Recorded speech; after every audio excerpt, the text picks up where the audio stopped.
Tu fermes bien les yeux. Hein. Oui. Tu triches pas. Oui, promis. C'est ce que tu fais. Je stimule ton sens du toucher. Tu as compris? Oh, Michel, mais tu es fou. Pourquoi tu me cries dans l'oreille? Pour titiller ton ouïe, mon enfant. Tiens, sens ça. Ça sent bon, c'est du jasmin. J'adore. Parfait, c'était pour stimuler ton odorat. Maintenant, tu ouvres la bouche. C'est ça. Allez, vas-y, fais-moi confiance. Ah, moi, justement, non. S'il te plaît, ouvre la bouche.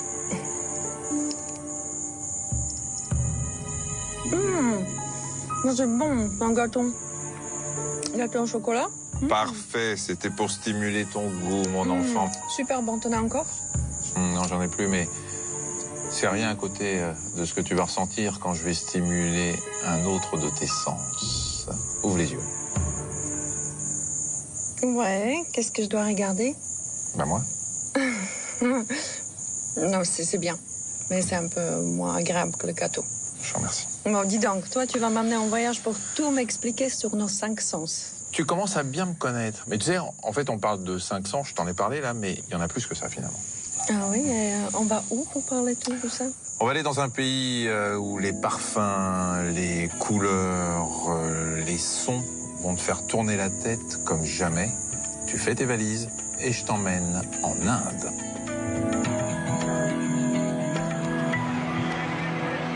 Adriana Carambeu, Michel Simès. Le duo s'envole pour le sud de l'Inde à la découverte des pouvoirs extraordinaires de nos 5 sens. C'est ce qu'ils ont tous en commun, tous nos sens, c'est le cerveau. Vue, ouïe, odorat, goût, toucher. Les sens sont notre porte d'entrée pour comprendre le monde et les autres, et leur fonctionnement est stupéfiant. On est capable de sentir des milliards d'odeurs. En se livrant à des expériences surprenantes, À deux, c'est vachement mieux. Adriana et Michel prendront par exemple conscience que le toucher est un des sens les plus indispensables à notre survie. Wow, qu'est-ce que c'est? Du calme. Au cours d'un massage dont ils se souviendront toute leur vie, ils apprendront que le contact physique stimule nos défenses immunitaires et qu'une certaine forme de douleur peut mener au bien-être. Tu as mal? Je me demande si j'ai la possibilité de bouger mes muscles là, si tu veux. Pour préserver notre vue, Adriana et Michel s'initieront au yoga des yeux. La loucheuse. Une pratique toute simple, mais qui va transformer notre quotidien. Submergés par les parfums d'épices et de fleurs, Adriana et Michel décrypteront le fonctionnement incroyable de notre odorat. 80% de ce qu'on sent passe par le nez et 20% par la bouche. Et ils se compareront à des animaux réputés pour leur flair exceptionnel. Maintenant, le problème, c'est qu'on va essayer de voir si on fait aussi bien. En fait, il faut que tu fasses des petites respirations comme ça. Je n'embrasse pas sur la bouche. Non. Le duo expérimentera le bruit extrême, mais aussi le silence total dans une pièce où il n'y a aucun écho. Moi, j'entends le frigo, hein, c'est sûr. C'est parce que tu manges toute la journée, ça. Et ils comprendront à quel point le son nous permet de nous repérer dans l'espace. Poussez-vous! Où tu es, Michel? Quant au goût, Adriana et Michel saisiront quels sont les effets du piment sur notre organisme. Ça pique? C'est vraiment... Je t'en remercie. Une aventure sensorielle et sensuelle à la découverte des pouvoirs extraordinaires du corps humain.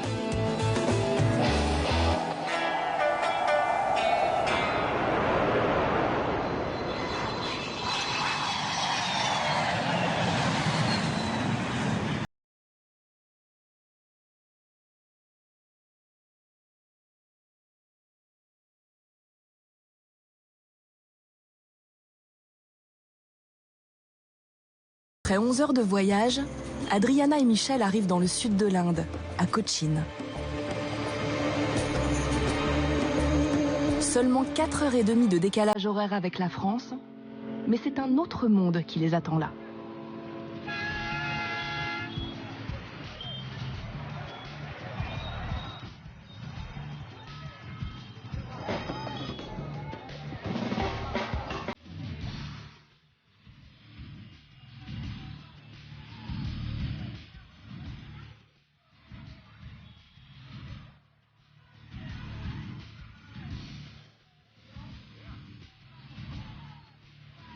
Un monde de couleurs, d'odeurs, de bruits, de saveurs, à la fois incroyablement dépaysant et un peu déstabilisant.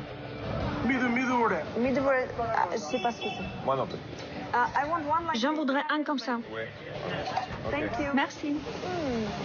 Non, merci. Non, et tu me regardes avec la jalousie. Pas du tout. Adriana et Michel vont vivre ici pendant une semaine, une expérience sensorielle extraordinaire. En plein marché traditionnel, ils prennent toute la mesure des informations que leur corps leur permet de comprendre, instantanément et sans effort.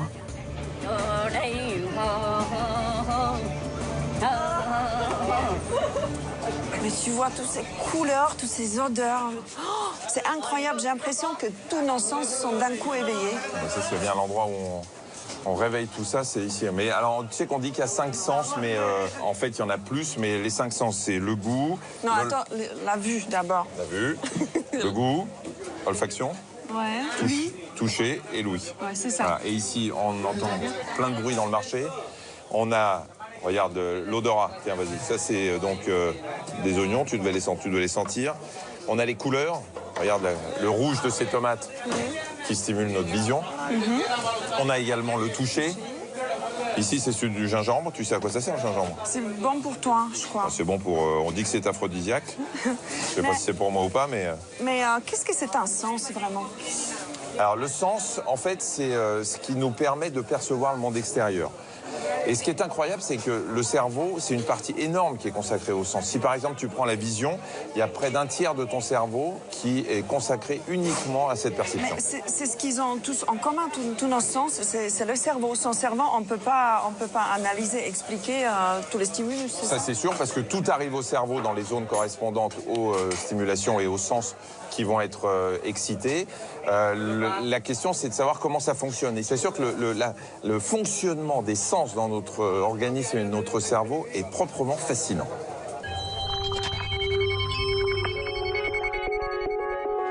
Une main sur l'épaule, un éclat de rire, la saveur du chocolat. À côté de combien de plaisirs passerions-nous sans nos sens? Et à côté de combien de dangers aussi? Car les sens sont indispensables à notre survie. Bienvenue dans les stupéfiants rouages de notre perception. À chaque seconde, nous recevons des centaines de stimulations du monde extérieur. 80% des informations prises en compte par le cerveau sont des informations visuelles. Mais la vue est aussi le sens qui met le plus de temps à devenir opérationnel. Dans les 3 premiers mois de la vie, nous voyons carrément flou au-delà de 50 cm.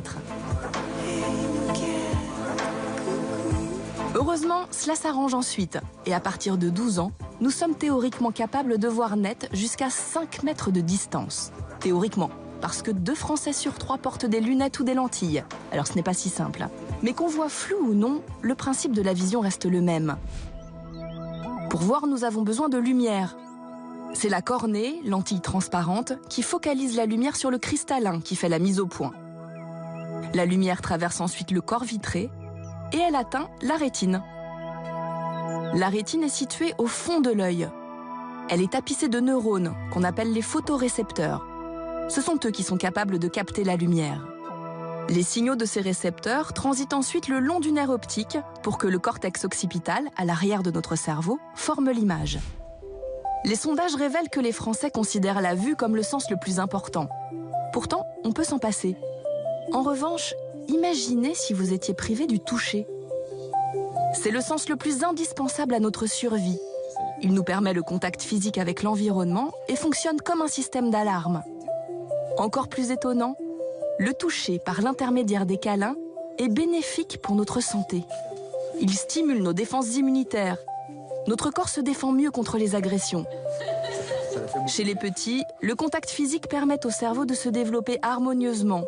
Ceux qui sont privés de câlins montrent de sérieuses carences psychologiques, mais aussi intellectuelles. Incroyable de s'imaginer les réactions en chaîne suite à de simples caresses sur la peau. Une peau composée de 3 couches. L'épiderme, une barrière imperméable, le derme, une couche épaisse, qui contient les récepteurs nerveux, puis en dessous, l'hypoderme, riche en cellules graisseuses. Lorsque nous touchons quelque chose, des récepteurs tactiles s'activent. Nous en avons sur tout le corps. L'information remonte ensuite le long de la moelle épinière jusqu'à notre cerveau, pour nous indiquer si le contact est agréable ou dangereux. On rêve parfois de plonger dans un silence total pour être tranquille. Mais l'ouïe reste notre premier outil de communication. Notre sens le plus fragile aussi. Il n'est pas rare d'avoir du mal à entendre un chuchotement passé 50 ans. Comme tous les instruments très élaborés mais fragiles, nos oreilles ont besoin d'être préservées. Normal, vu la complexité du système. À l'intérieur de notre oreille, il y a le pavillon, le tympan, les osselets, la cochlée et le nerf auditif. Lorsque quelqu'un nous parle, il émet un son, c'est-à-dire une vibration de l'air. Cette vibration va pénétrer dans le pavillon qui l'amplifie. Elle fait ensuite vibrer le tympan, puis les osselets, les plus petits os du corps, et enfin la cochlée. En forme de colimaçon, la cochlée est tapissée de cils et remplie de liquide. Ce sont les micros de l'oreille. Ils vont vibrer à leur tour et transformer le son en un signal nerveux qui passe par le nerf auditif pour parvenir au cerveau. Tout le monde a déjà mangé une crêpe au sucre ou au chocolat? Alors vous savez que le goût et l'odorat sont intimement liés. Chérie, toi tu veux une gaufre ou tu veux une crêpe? Avec la langue, on détecte le sucré et avec les odeurs qui remontent dans notre nez, on sait qu'il s'agit de chocolat. Dans le ventre de notre mère, déjà, nous goûtons et sentons ce qu'elle mange en avalant le liquide amniotique. C'est aussi par la bouche que le bébé découvre le monde qui l'entoure. Durant les 6 premiers mois, il a tendance à mâchouiller tout ce qui lui tombe sous la main. Hormis la vue, tous nos sens sont parfaitement opérationnels vers 4 ans. En prenant de l'âge, ils sont de moins en moins aiguisés, c'est une évolution normale. Pour les maintenir en bonne santé le plus longtemps possible, 2 règles d'or. Les protéger des nuisances qui pourraient les endommager prématurément et les solliciter un maximum, car un sens entraîné est un sens plus performant.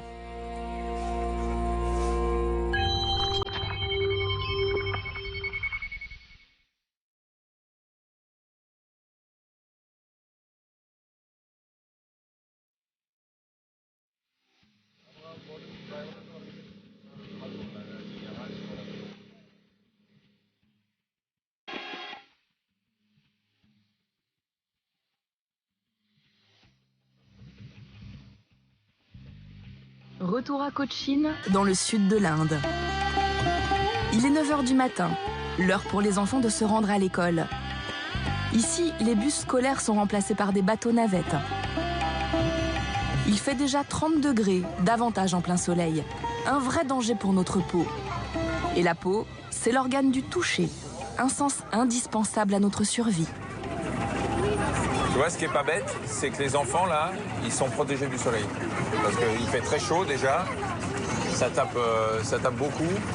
Tu sais, là, sur la main, je sens déjà la chaleur. Hein. Ouais. Tu sais que c'est le plus grand organe du corps? Exactement, et nous, on mesure à peu près 1,85 m. Donc notre peau va faire quoi, à peu près 2 mètres de surface. C'est énorme.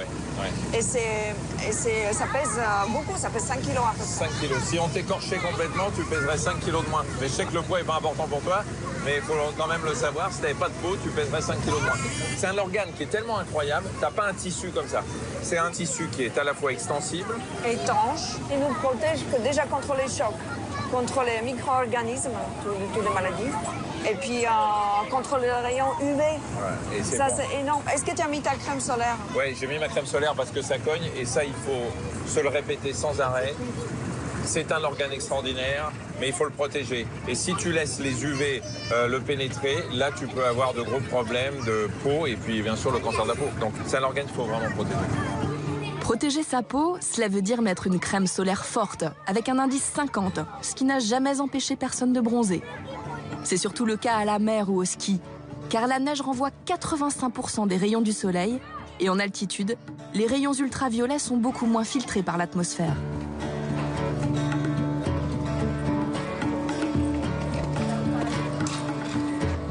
Notre peau, cet organe extraordinaire, est équipée de 600 000 capteurs répartis sur l'ensemble de notre corps. Des petites cellules capables de détecter une somme folle de paramètres, très différents les uns des autres, comme un ordinateur ultra perfectionné. Pour prendre toute la mesure des pouvoirs extraordinaires de ce sens, Adriana et Michel ont accepté de participer à une expérience. Le duo part sur l'île de Cayal pour rejoindre Muriel, une Française présente en Inde depuis 25 ans. Elle connaît tout de nos capacités sensorielles. Elle en a même fait son métier puisqu'elle est conseillère en Ayurveda, une médecine indienne millénaire, reconnue par l'Organisation mondiale de la santé et qui place les sens au centre de tout. On est attendu. Bah, vas-y alors. Laisse-moi là, ouais, t'as raison. Bonjour. Bonjour Adriana. Bonjour Michel. Muriel, qu'est-ce que c'est Ayurveda? Ayurveda, ça veut dire connaissance de la vie. C'est pas juste une science de la vie, ça va au-delà d'une science. C'est la science aussi bien qu'une philosophie de vie. La définition de la santé en Ayurveda, c'est un état d'harmonie entre le corps, les organes des sens, l'esprit et l'âme. Donc les organes des sens ont une importance en Ayurveda. Et parmi les sens, le toucher est très important en Ayurveda. Pour bien comprendre le sens du toucher, on vous a préparé une petite surprise. Il va falloir découvrir ce que l'on a mis dedans. Sans regarder, les yeux bandés, on se concentre sur le toucher. Sinon, c'est pas drôle. En plus, toi, t'adores ça en plus. J'aime bien. Adriana et Michel ne verront donc rien. Chacun leur tour, grâce au seul sens du toucher, ils vont devoir deviner le contenu des 5 bonbonnes. Si ça dérange pas, maintenant je vais t'attacher les mains. Ça va, tu vois rien? Ouais, très bien. Non, je vois rien. Jusqu'où la précision de leur toucher leur permettra-t-elle de savoir à quel objet ils ont affaire? Bonbonne. Vas-y, penche-toi. On commence simplement et en douceur. Penche-toi encore. Mais la difficulté va vite se corser. Vas-y. Oh, c'est un peu chaud. Attends. Oh, attends. C'est espèce de coton. Oh, attends, c'est espèce de coton. Ah, mais ça peut être une écharpe un peu douce. Coton. Voilà. Nous avons 3 types de récepteurs sur le corps. Ici, ce sont les mécanorécepteurs qui nous indiquent quelles sont la forme et la texture de l'objet, souple et doux. Alors? C'est de la soie du premier choix. C'est une sorte de chèche ou de foulard. Je dirais dans un tissu de qualité, de couleur bleue. L'ensemble dans les 15 €. Voilà. Pour la deuxième bonbonne, on va commencer par Michel. Ouais. Forcément, ce contenu-là est très différent. Les récepteurs d'Adriana et de Michel leur indiqueront-ils que ce contenu est dur et surtout mobile? Alors. Parce que oui, ces crabes sont vivants. Je dirais simplement une texture assez douce, mais en même temps un peu rugueuse par endroits. Bah, ça, c'est un peu le contraire. Et... Douce ou rugueuse? Hop, purée. Je crois que je dirais après, parce que sinon je suis pas sûr, voyez-vous. Mais sympathique, hein? Sympathique. Oui, oui, alors sympathique. On va passer à Adriana. C'est pas la chose seule qui bouge comme ça? Non, non, non, ça c'est pas du tout, ça n'a rien à voir. C'était Jure. Non, attends, tu peux me faire confiance. Vas-y, Adriana. Non! Attends. Oh! Oh! Attends. C'est quoi?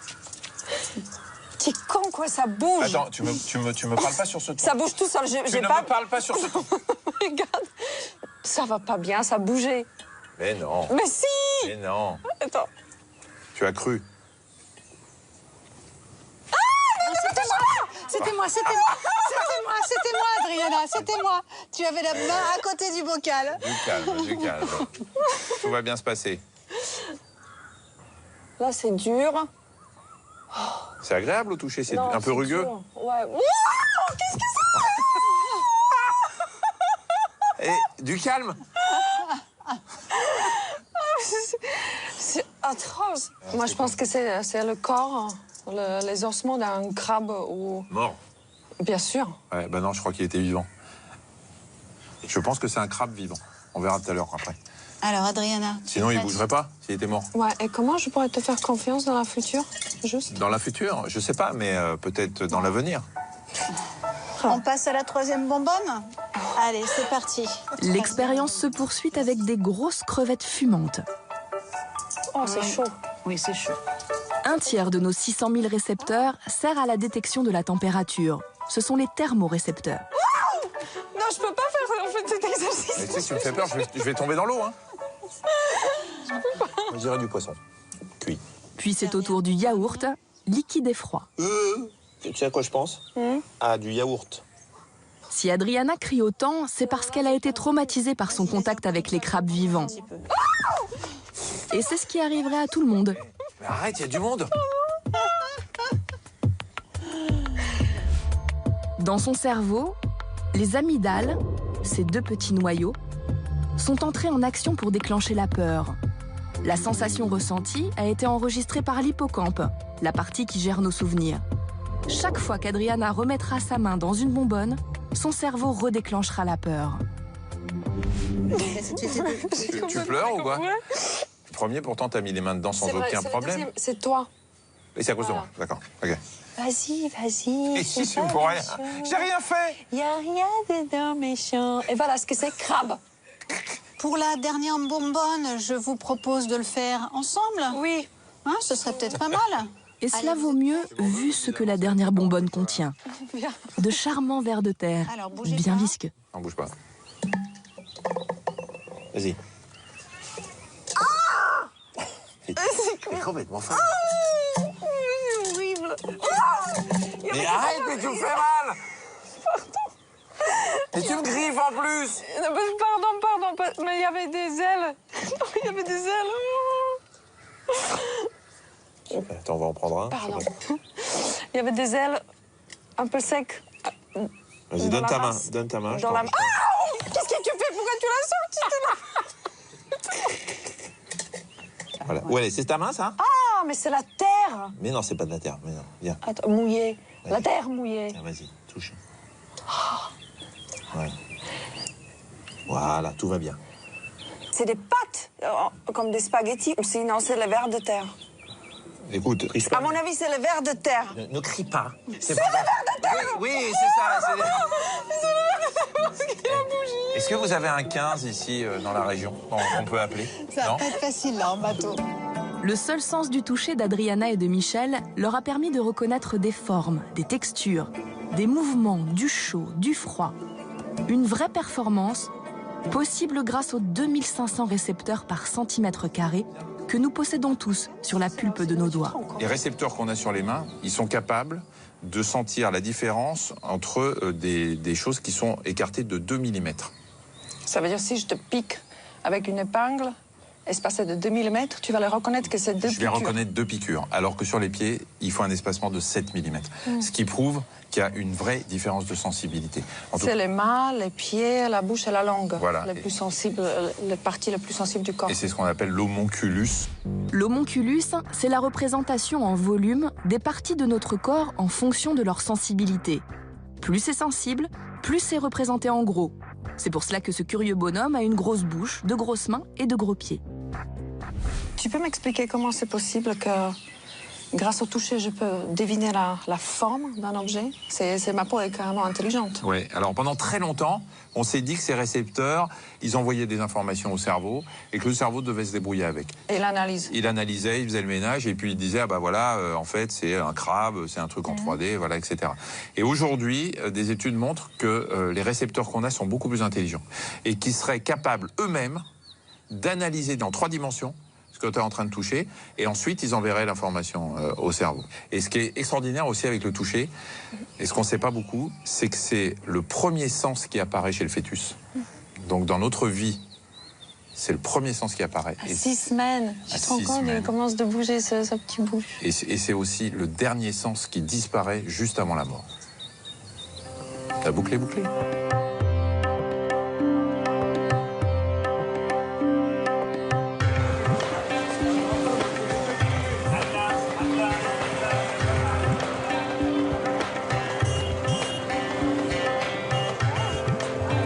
Le toucher représente quasiment une hygiène de vie en Inde.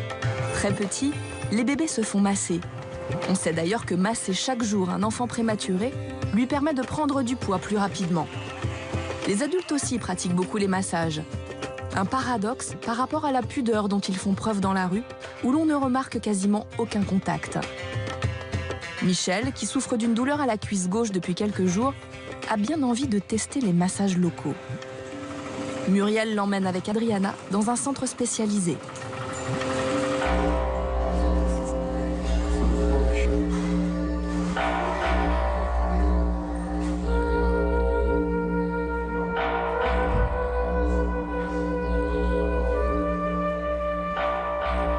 C'est monsieur, le maître masseur. Avant d'officier, il prépare la pièce avec de l'encens et des bougies. Il se concentre et se met lui-même en condition physique. Il faut dire qu'habituellement, ses clients ne sont pas aussi calmes que Michel. Il s'agit d'hommes robustes qui pratiquent un art martial traditionnel indien qui se joue à main nue ou avec différentes armes. Les guerriers se blessent parfois, d'où la nécessité de les soulager par des massages particuliers.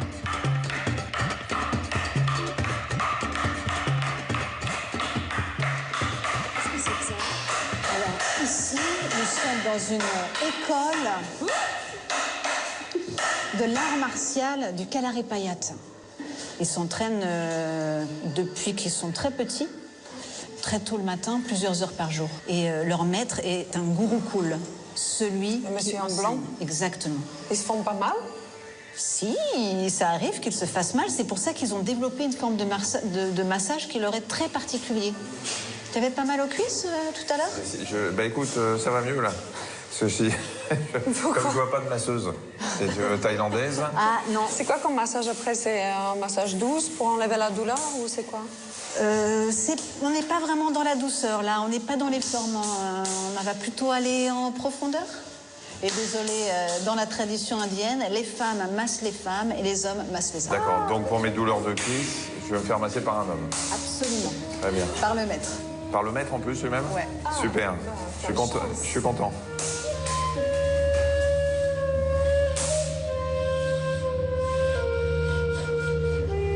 Thank you. Thank you. Thank you. Reste pour Michel à enfiler la tenue de circonstance avant de se faire masser. Ou plutôt, la non-tenue. Non. Pas un mot. Excusez-moi, Florent. Fais pas ça, mais quelque chose, hein, c'est court. Je m'allonge là-dessus. Le maître se suspend à de solides cordes en fibre de coco, trempe ses pieds dans de l'huile à base de plantes médicinales et monte sur Michel pour le masser avec ses pieds. Rester debout permet d'exercer de temps en temps des pressions plus fortes sur le corps. En fait, il se tient avec les bras. Oui, il retient son poids du corps. Ça va, tu as mal? Ben, comment te dire? Quand il arrive sur la cheville, il n'y a pas beaucoup de muscles, là, tu vois. Tu as mal? Je peux pas dire que j'ai mal, mais comment dire?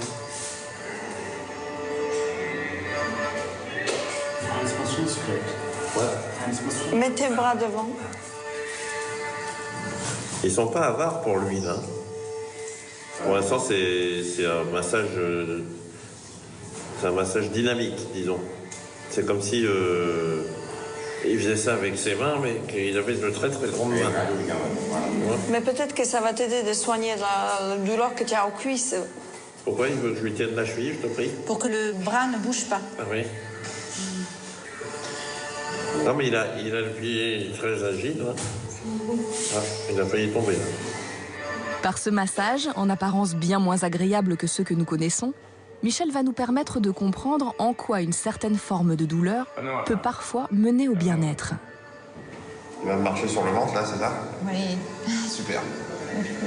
C'est justement un pays, l'Inde, où il faut masser le ventre. Parce qu'on a tendance à être très très constipé. Tu as mal? Oui. Non, ouais. Pas encore. Parce que t'as remarqué que c'est quand même assez impressionnant les abdos que j'ai. J'espère qu'il se fait pas mal aux pieds. Dis-moi, Michel, qu'est-ce que c'est vraiment la douleur? Qu'est-ce qui se passe dans le corps quand on a mal, quelque part? Ben, la douleur, en fait, si tu veux, c'est une sensation qui va, grâce à des récepteurs qu'on a sous la peau, monter par la moelle épinière jusqu'au cerveau. En fait, ce qu'ils font, eux, après les combats, c'est pour ça qu'ils se massent comme ça de façon très vigoureuse, à la limite de la douleur, c'est fait pour calmer ces récepteurs et pour diminuer leur sensibilité. Donc tu traites en gros le mal par le mal. En plus, les récepteurs au toucher, bien évidemment, sont stimulés par le contact. Et ça, c'est plutôt une information agréable pour le cerveau. Hein, c'est pour ça que le massage fait du bien. Et puis, tu sais, quand tu te fais mal, tu te cognes quelque part, tu frottes. Et le fait de frotter fait venir le sang. Et dans le sang, tu as des substances qui vont en quelque sorte droguer la zone qui a été touchée. Et notamment, il va y avoir de l'oxygène, il va y avoir un afflux de sang. Et tout ça va te calmer. Donc la douleur peut nous faire quelquefois du bien. Tu sais quoi, j'ai déjà les muscles endoloris. Mais qu'est-ce que tu te plains tout le temps? Je ne me plains pas. Tu es en train de te masser, c'est le bonheur. Je te dis juste que j'avais mal aux cuisses. Ça ira sûrement mieux, mais en haut j'avais pas mal et je vais avoir mal. C'est tout ce que je te dis.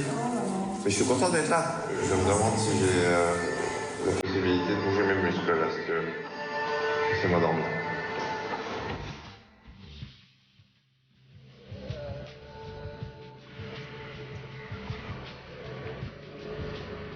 Le lendemain matin, Adriana et Michel partent en bateau rejoindre Muriel, qui va continuer à les initier à des pratiques qui stimulent et préservent nos sens. Dans quelques minutes, ils vont découvrir une nouvelle façon de muscler nos yeux, des organes très performants mais aussi fragiles, qu'il faut absolument protéger, surtout quand la luminosité est aussi forte.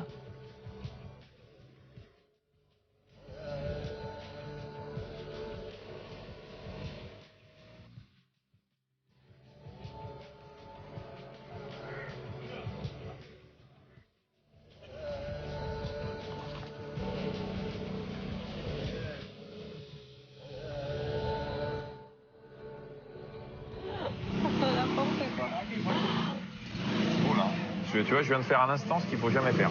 Regardez le soleil. Je te l'avais déjà dit. Ne jamais regarder le soleil en face. C'est vrai. Ça peut créer des lésions de l'œil irréversibles. C'est sous la rétine que ça se passe. Oui, ça se passe sur la rétine et c'est à cause des ultraviolets qui vont traverser l'œil et qui peuvent te brûler la rétine. Donc il ne faut jamais le regarder de face. C'est dangereux parce que normalement, s'il y a beaucoup de luminosité, la pupille elle se retracte, donc elle protège un peu l'œil. Mais s'il y a des nuages, on ouvre les yeux normalement et c'est là où les rayons ultraviolets rentrent dans l'œil. Et là, c'est terrible. Et c'est pour ça on porte les lunettes. Mais c'est ce qui est important, c'est de bien choisir le filtre. Tu sais, les gens ne savent pas vraiment. Il y a 5 niveaux, de 0 jusqu'à 4. Et c'est vraiment conseillé de choisir le filtre 3 ou 4, où ça capte presque 97% de la lumière. Absolument. Et ces lésions dues au soleil qui peuvent toucher ceux qui regardent le soleil une fois ou ceux qui travaillent par exemple sur la neige, tu sais, il y a la réverbération qui est importante. Sur l'eau, ici, il y a une grosse réverbération, peuvent avoir des lésions de la vue et on n'a pas besoin de ça parce que l'œil est déjà souvent touché par des petits problèmes de vision. T'es myope, toi? Je suis myope et malheureusement, avec l'âge, je commence d'être presbyte. Alors en fait, la myopie, quand tu regardes ta main, effectivement, tu vois bien ce qu'il y a à côté de ton œil, mais tu vois pas bien ce qu'il y a au loin. Ça, c'est la myopie. Pour comprendre comment fonctionne la myopie, il faut d'abord comprendre comment voit un œil parfait.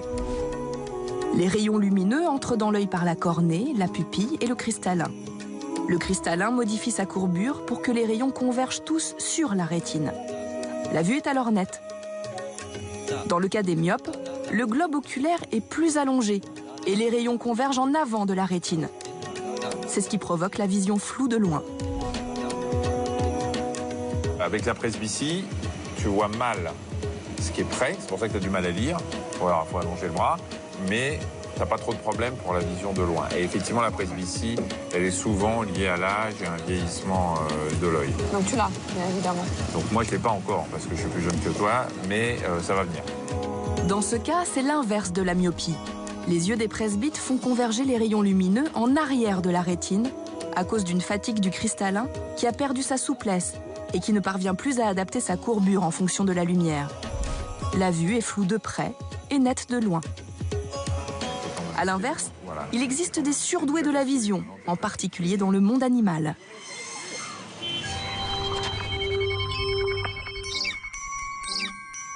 Le regard de l'aigle. Rien ne lui échappe. Cet oiseau de chasse est le maître de l'acuité visuelle. Avec son œil équipé d'un zoom ultra performant, il peut voir le plus petit rongeur à plus d'1 kilomètre. Et il ne rate jamais sa proie. Dans la nature, la vision des animaux nous étonne souvent, comme celle des chats, capables de voir dans le noir. Leur rétine capte le moindre rayon de lumière, grâce à de nombreuses cellules photosensibles et à une membrane réfléchissante au fond de l'œil. Ou encore les abeilles, qui possèdent 2 types d'yeux. En haut de la tête, des capteurs simples qui permettent d'éviter les obstacles. De chaque côté, les yeux principaux qui sont composés de milliers de lentilles qui décomposent le moindre mouvement. Voilà pourquoi il est quasiment impossible d'attraper les insectes.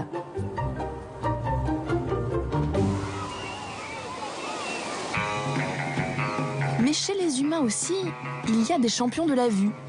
Sur la côte est de l'Australie, non loin de la station balnéaire de Byron Bay, nous avons rencontré une femme dont la vision est beaucoup plus riche que la nôtre. Elle s'appelle Conchetta. Ici, c'est un jour vraiment particulier à Byron Bay. Si je regarde le ciel et l'eau, et si je regarde l'horizon avec toutes ces chaînes de montagnes, ça paraît fou, mais je peux vous dire que je vois des dizaines de milliers de bleus différents. Conchetta Antico est artiste. Elle est connue dans le monde entier car elle voit beaucoup plus de nuances que nous. Des nuances qu'on ne distingue même pas. Voilà son pouvoir extraordinaire. Aujourd'hui, on a une prédominance de tons chauds. Des jaunes, des verts. Il y a aussi beaucoup de rouge. J'ai donc préparé ma palette avec des ocres, des jaunes, des marrons et mes bleus pour le ciel. Pour être concret, essayons de comprendre comment voit Conchetta par rapport à nous. Ça, c'est notre vision du paysage. Et voilà la sienne, avec du rose de ci, de là.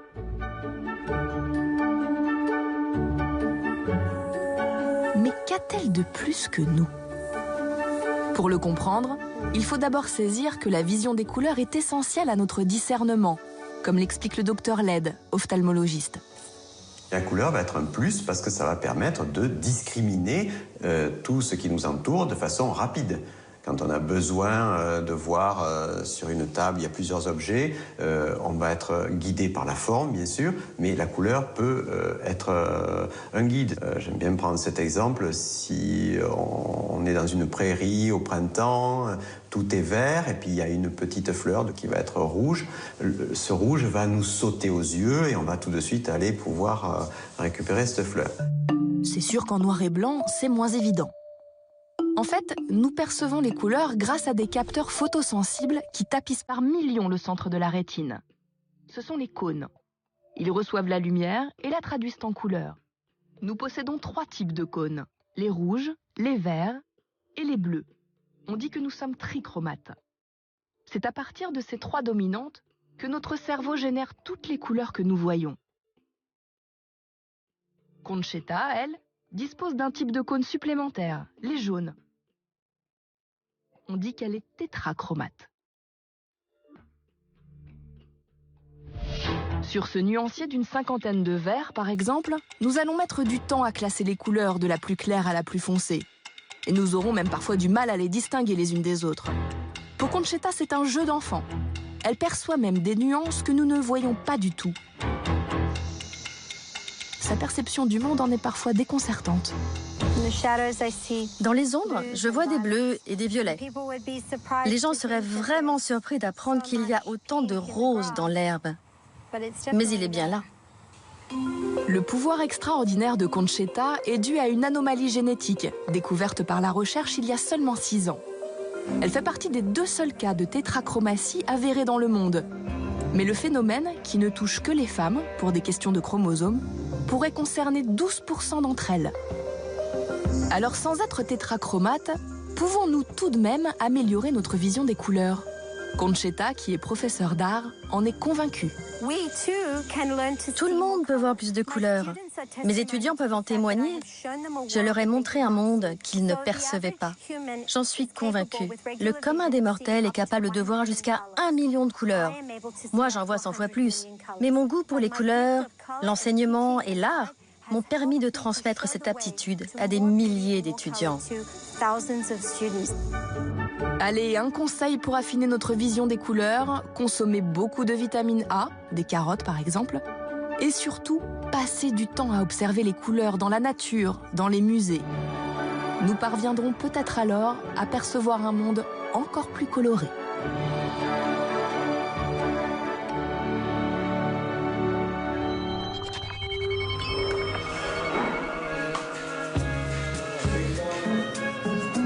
Retour en Inde, à Sherpur, pour continuer à percer les secrets de notre vision. Comme 75% des Français, Adriana et Michel se plaignent régulièrement d'une fatigue visuelle. La faute aux écrans, ordinateurs, télé, smartphones, que nous regardons, nous les Français, 5h30 en moyenne par jour, et qui émettent une lumière bleue nocive.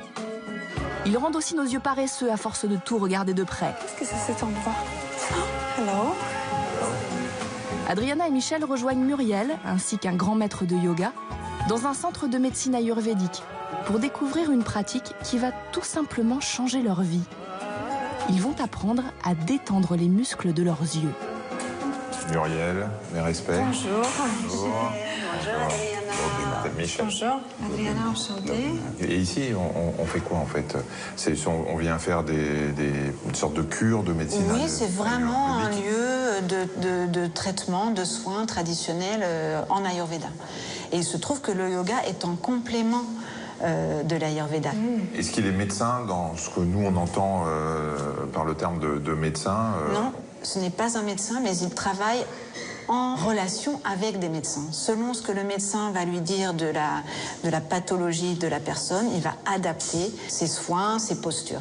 Ce qui est intéressant dans l'Ayurveda, c'est que c'est à la fois curatif, mais aussi préventif. Qu'est-ce que je peux faire au quotidien pour maintenir mon équilibre personnel et rester en bonne santé le plus longtemps possible? Donc lui, il est prof de yoga et on parle de 5 sens, mais qu'est-ce qu'on va faire? Les exercices avec les yeux ou avec les oreilles? Comment ça marche? Alors, une de ses spécialités, c'est vraiment ce qu'on appelle le Netra Yoga.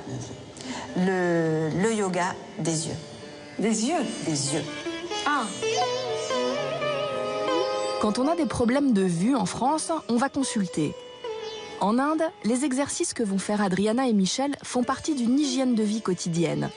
À raison de 5 à 6 fois par jour pendant quelques minutes, ils permettent de lutter efficacement contre la fatigue visuelle.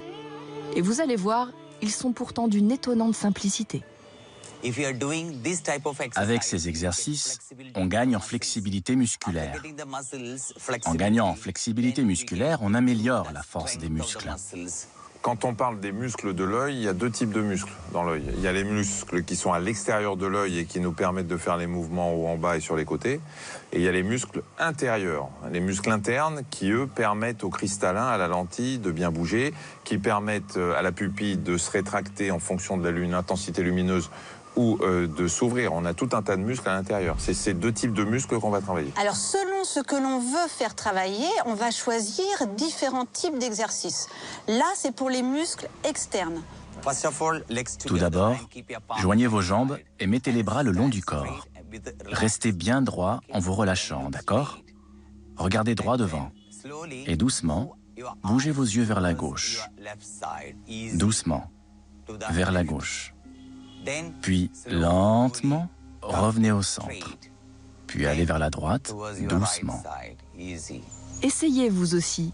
Nos yeux sont très peu habitués à travailler de cette façon. De la même manière, bougez les yeux vers le haut. Puis vers le bas, lentement, jusqu'à voir vos orteils. Puis doucement, revenez à votre point de départ. On enchaîne avec la rotation des yeux à droite, puis à gauche.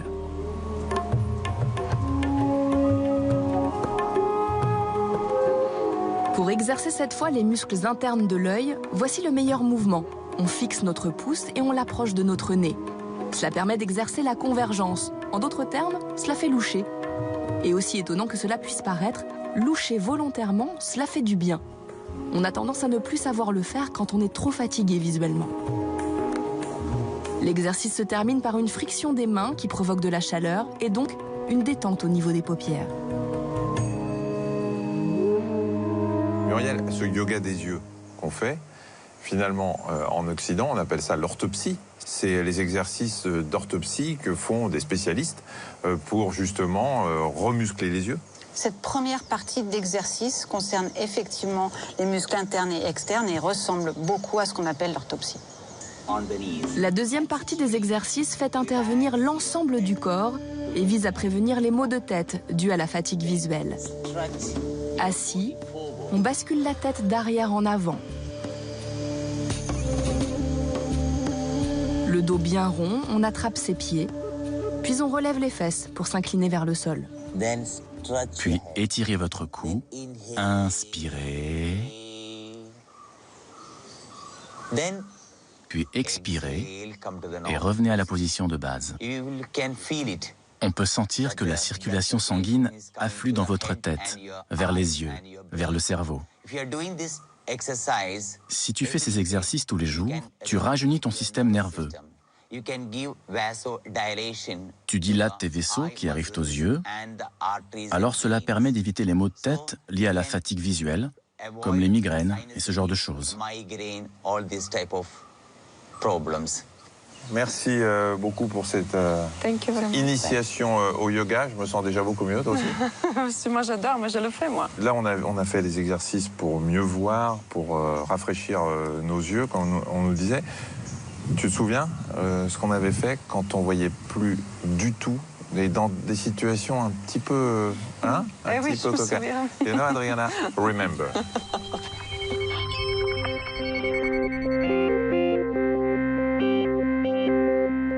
Des gestes techniques parfaits, des buts magnifiques, et pourtant, ces joueurs sont malvoyants ou carrément aveugles. Pour qu'ils soient tous sur le même pied d'égalité et pour les protéger, ils portent tous un masque. Ils pratiquent le cécifoot, un football à 5 contre 5. Une discipline paralympique depuis 2004, dans laquelle les Français s'illustrent avec brio. Comment font-ils pour se repérer aussi vite et aussi bien dans l'espace? Pour adopter des gestes aussi précis que des joueurs valides? D'autres sens prennent-ils le relais quand on ne voit pas? Adriana et Michel vont tenter de le comprendre en suivant une initiation. Messieurs, nous rentrons sur le terrain avec Adriana Carambeu. Voilà. Julien, oui, président. Michel. Bonjour. Bonjour Michel. Michel, enchanté. Bienvenue à l'entraînement. Bonjour messieurs. Bonjour Adriana. Alors, vous jouez comment? Il y a j'ai entendu, il y a des clochettes dans le ballon?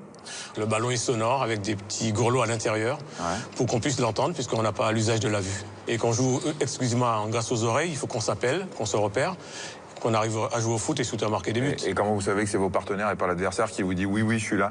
Alors, on est aveugle, mais on n'est pas débile. Donc on reconnaît la voix de nos partenaires ou de nos adversaires, on sait faire la distinction. Par exemple, Michel, il faut surtout pas mettre de parfum. Celui qui a du parfum, on le reconnaît, on le suit partout. Ah oui, c'est vrai, incroyable. On va essayer, nous. Oh là là, mais je n'arrive pas à comprendre comment on peut se situer dans l'espace. Le premier qui touche à Adriana, je vous préviens les mecs. Hein. Le premier qui touche à Adriana, il aura affaire à moi, ok? Ok, je suis là, t'inquiète pas. Ok. Bon, on met les masques là, donc vous êtes gentils avec nous parce que bien évidemment, nous n'avons pas l'habitude. Voilà. Déjà là, je ne sais même pas où je suis. Donc voilà. Sur le terrain. Oui, on est sur le terrain. Qui c'est qui vient chercher Adriana là? C'est Christophe, je crois. Alors il faut qu'on mette les mains en avant pour éviter que voilà. Je suis le gardien de l'équipe des Bleus. Attends, le gardien. Ah oui, mais fais gaffe, il est voyant lui. Eh, il est voyant. S'il a les mains baladeuses, c'est qu'il le fait volontairement lui. Hein. Il n'y a personne pour moi, je vous remercie. Très bien. Chacun prend quelques minutes pour appréhender cette situation hors du commun. Je suis avec qui et où? Si Michel. quelqu'un peut me guider. Oui. Michel, oui. C'est moi qui ne vois pas qui vient vous guider. Donc on joue par là. Par là. Oui. C'est où par là? On va essayer de te mettre sur un côté, comme ça tu vas essayer de prendre une barrière en repère. Donc ça c'est mon gardien. C'est le gardien. Donc ça veut dire que si je fais ça, mon but il est là, le but là-bas. Exactement. Attention. Voy. Appelle Michel. Voy.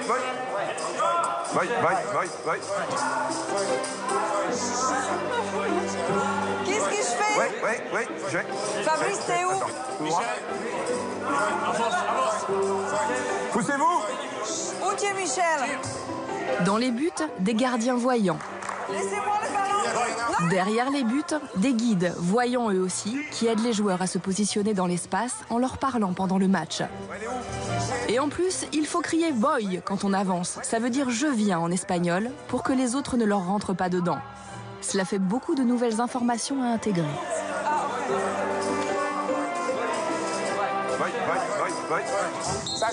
Michel, qui a pourtant l'habitude de jouer au foot, avance très doucement, craignant de percuter un autre joueur. Adriana, quant à elle, n'a rien à perdre. Non, laissez-moi. Donne à moi. dur, hein. C'est chaud, je vois rien. Ah bon? Allez, Adri, c'est la balle de match, hein. Adriana tente le tout pour le tout, un peu aidée par le sympathique gardien, il est vrai. Finalement, chacun gagne en assurance, sous le regard d'Alain Berthoz, physiologiste spécialiste en neurosciences. Ouais. Incroyable. Mais tu sais quoi?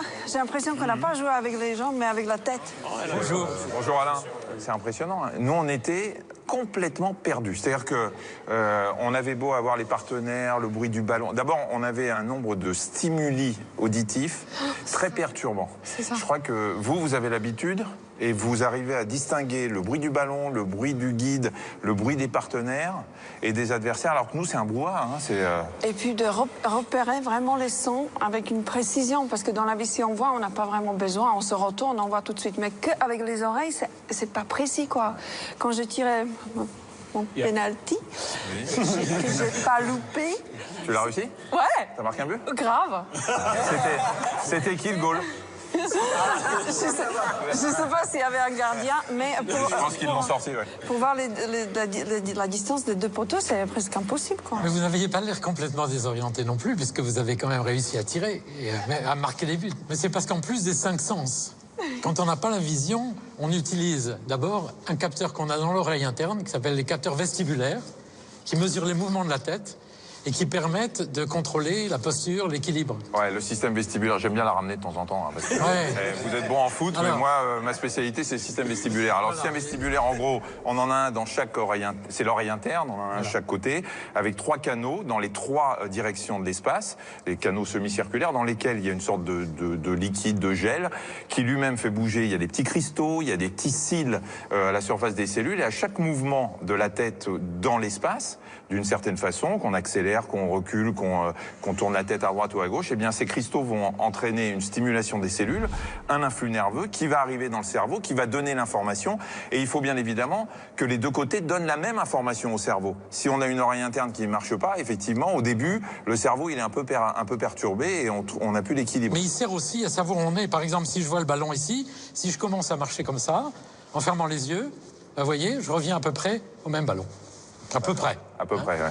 Parce que les informations de ce capteur, elles servent pas seulement au contrôle de l'équilibre, etc., mais elles servent aussi à s'orienter dans l'espace, à savoir que, par exemple, vous êtes là.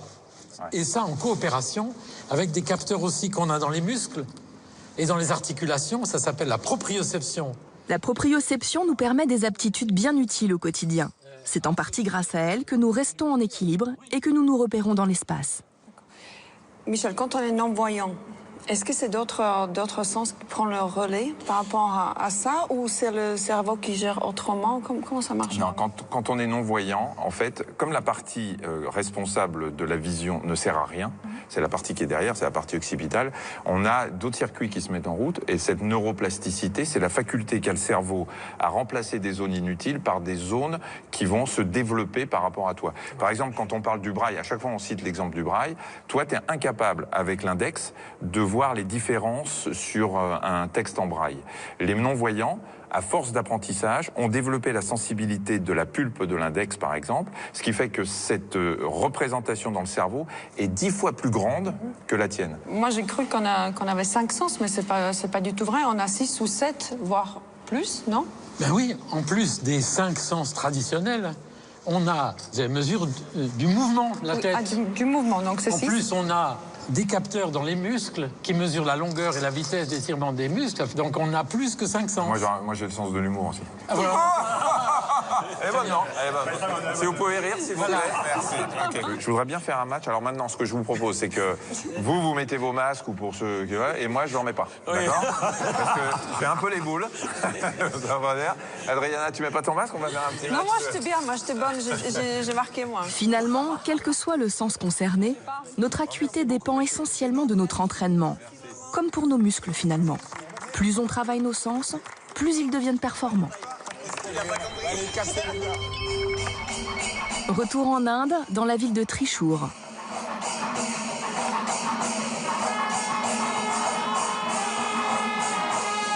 Ce soir-là, c'est un véritable spectacle qui attend Adriana et Michel en pleine rue.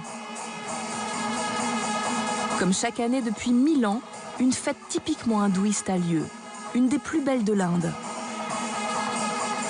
6 éléphants richement caparaçonnés cheminent à travers le village, entourés de dizaines de musiciens avec flambeaux et percussions.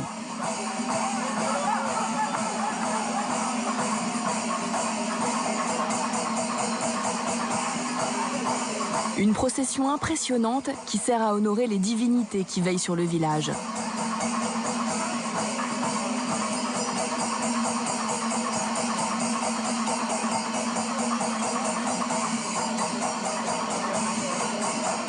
Un moment solennel pour les hindous qui assistent au spectacle avec ferveur, mais aussi une épreuve pour les oreilles. D'ailleurs, à partir de quand le bruit est-il néfaste pour notre audition ?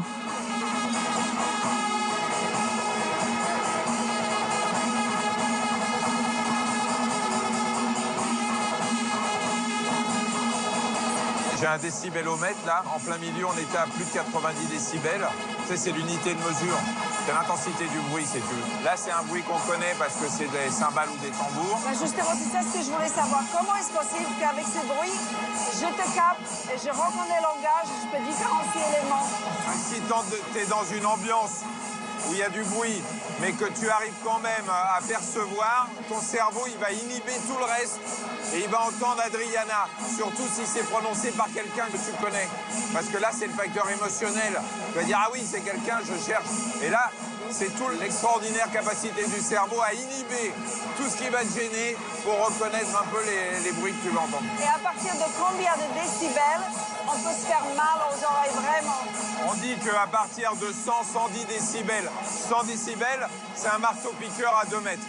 À partir de 100-110 décibels, il y a un danger parce que ton oreille souffle et que là, tu peux casser les cils. Et c'est ça, les traumatismes sonores. C'est pour ça qu'on conseille aux jeunes qui vont en discothèque de jamais dépasser 4 heures de suite à plus de 100 décibels. Et de mettre des bouchons. Voilà. Et même dans les concerts, il faut impérativement se mettre des bouchons qui n'empêchent pas d'entendre la musique, mais qui te protègent contre les bruits toxiques. Parce que si on s'endommage les oreilles, c'est pour la vie. C'est définitif. Tu casses les cils des cellules ciliées, tu les casses, et à ce moment-là, c'est perdu définitivement. Donc c'est très très fragile une oreille, vraiment. Histoire de bien comprendre à partir de quand il faut se protéger les oreilles, regardons cette échelle. La plupart des sons de notre quotidien se situent entre 20 et 90 décibels. Le bruit d'un vent léger, c'est 20 décibels. Le ronronnement du réfrigérateur, 40. Une conversation autour de 60. Une sonnerie de téléphone, 80, autant qu'un cri. Cela devient dangereux pour les oreilles à partir de 100 décibels, c'est-à-dire un marteau-piqueur. À partir de 120, c'est douloureux. Et à 130, c'est-à-dire le bruit d'un avion qui décolle, c'est carrément insupportable. Et plus on est exposé longtemps au bruit, plus les effets sont nocifs pour nos oreilles. Mais ce qu'on ignore, c'est que l'absence totale de bruit peut aussi être très perturbante pour notre organisme. C'est ce qu'Adriana et Michel ont expérimenté à Paris 3 semaines avant de partir en Inde.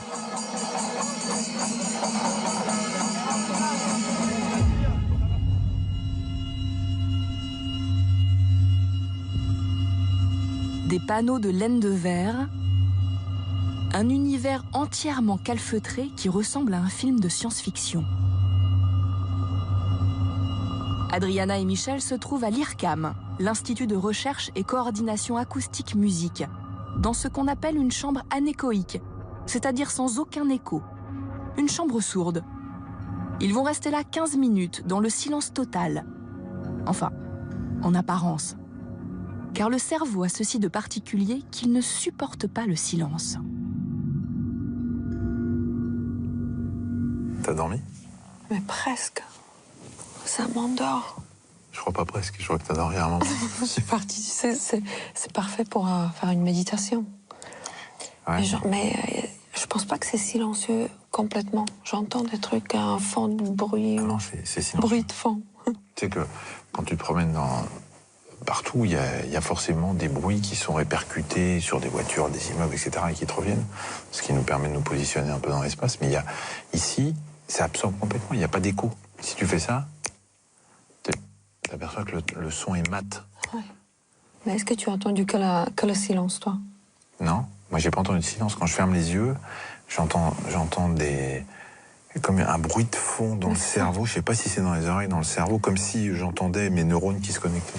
Toi, tu entends le neurone. Moi, j'entends je sais pas. Ça me rassure de penser que j'ai des neurones, surtout. Mais... Il y a un bruit comme ça, petit, hein, faible. Mais il y a un truc, c'est pas une absence de tout. C'est mon cerveau qui invente ou c'est dans les oreilles? Tu sais que les oreilles, c'est un véritable arbre vasculaire. Il y a plein de petits vaisseaux et qui sont juste à côté de l'organe d'audition. Donc si t'as pas un seul bruit autour qui te pollue, t'entends peut-être le bruit du sang qui arrive au sein de tes oreilles. Le bruit du sang dans nos oreilles, le son de nos articulations, notre corps résonne de l'intérieur. Frédéric, spécialiste du son, va nous éclairer sur ce qu'ont vécu Adriana et Michel. Monsieur Frédéric. Bonjour. Spécialiste du son. Donc, en fait, il n'a rien à faire ici, puisqu'il n'y a pas de son. Hein, c'est un peu ça. On est désolé. Elle sert à quoi, finalement, déjà, cette pièce? Alors, elle sert beaucoup pour des mesures. C'est-à-dire que ça permet de mesurer les instruments, ça permet de mesurer, par exemple, des haut-parleurs, de voir comment les haut-parleurs réagissent sans aucune acoustique.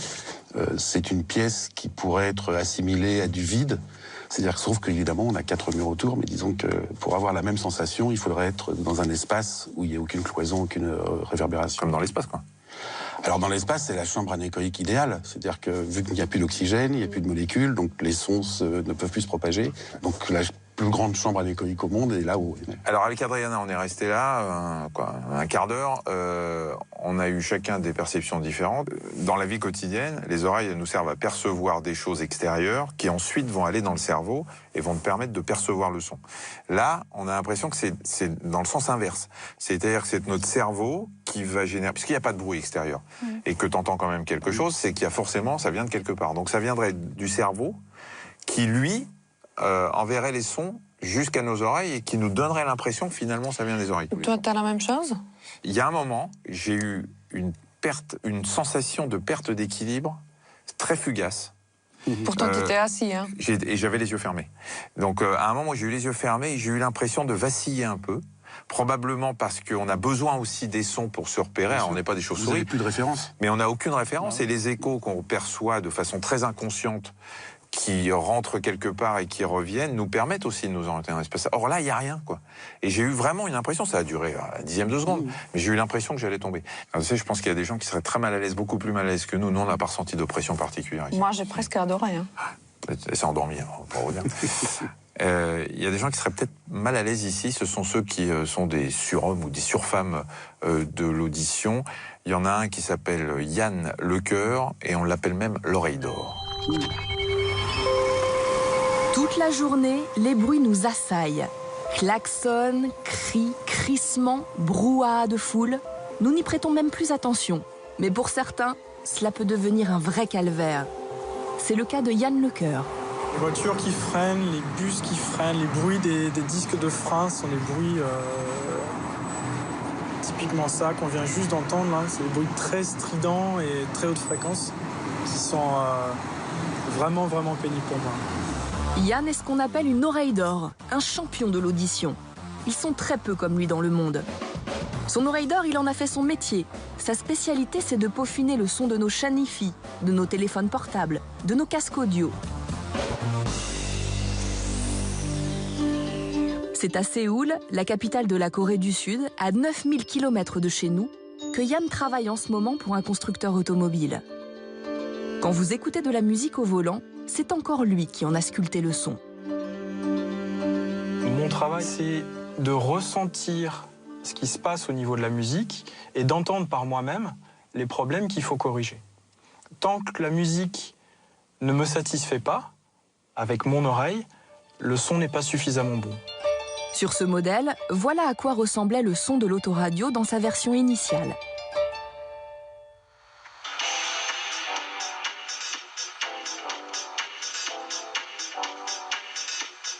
Un son plat, sans relief.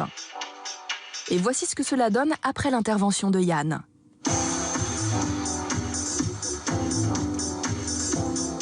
Le spécialiste lui a donné de la rondeur, de la profondeur. Cela n'a l'air de rien, mais c'est un travail de haute précision. Yann module même le son en fonction de l'âge de sa clientèle. c'est peut-être un petit peu caricatural, mais une clientèle jeune va faire attention à ce que le rendu des basses fréquences soit puissant. Ce sont des gens qui vont certainement écouter à des niveaux sonores relativement élevés, donc il ne faut pas que le son soit distordu, il faut que le son reste fidèle au morceau original.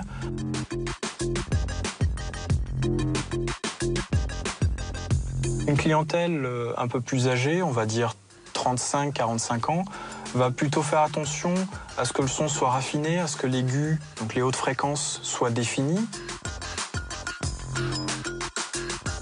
Mais qu'ont-elles de si spécial, les oreilles d'or de Yann?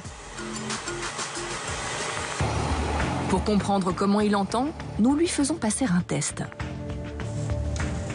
Je vous laisse le petit bouton poussoir. Donc dès que vous entendez le signal, vous appuyez, vous le maintenez tant que le signal est perçu. Okay. Vous relâchez quand vous n'entendez plus le signal. On lui fait écouter des sons à un volume à peine perceptible. Et ses résultats sont impressionnants.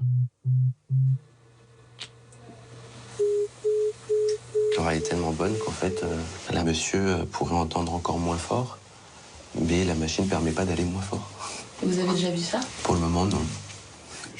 Nous avons montré les résultats du test de Yann au professeur Bruno Frachet, ORL à l'hôpital Rothschild. Et il est stupéfait qu'à son âge, Yann entende encore aussi bien. Ces courbes représentent le niveau d'audition de population, hommes ou femmes d'âge différents. Plus on est vers le haut, mieux on entend. Plus on est vers le bas, moins on entend. Le 0, c'est considéré comme l'audition idéale. Donc on observe pour la courbe de Yann qu'elle est bien évidemment au-dessus. Il est vraiment dans les catégories des très bons élèves. Très douce. En vieillissant, notre ouïe devient moins performante. Et cela commence dès l'âge de 20 ans. La cause, c'est la dégradation des petits cils qui recouvrent la paroi de la cochlée. On les appelle les cellules ciliées. Nous en avons 20 000 dans chaque oreille. En vieillissant, nos cellules ciliées s'abîment, se cassent. Certaines meurent. Les sons aigus et les sons faibles ont de plus en plus de mal à les faire vibrer. Nous ne les entendons plus. Sans être des champions de l'audition, nous pouvons tous adopter des habitudes toutes simples pour préserver nos oreilles. D'abord, en nous exposant le moins possible à des sons trop forts. Mais pas seulement. Par exemple, dans les concerts, il est conseillé de mettre des bouchons, comme on protège nos yeux ou notre peau. On peut aussi baisser le son de nos écouteurs. Et chaque jour, un peu de silence est nécessaire pour reposer nos oreilles. De quoi conserver une ouïe en bonne santé le plus longtemps possible.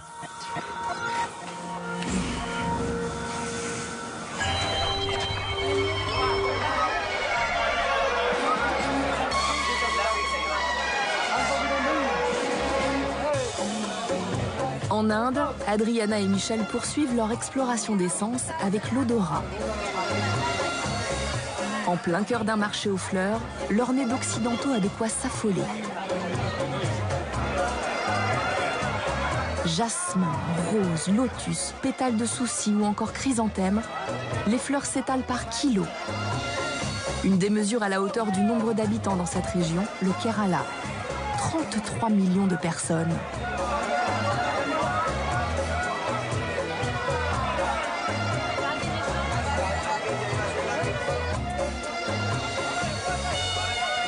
Nous respirons 23 000 fois en moyenne par jour.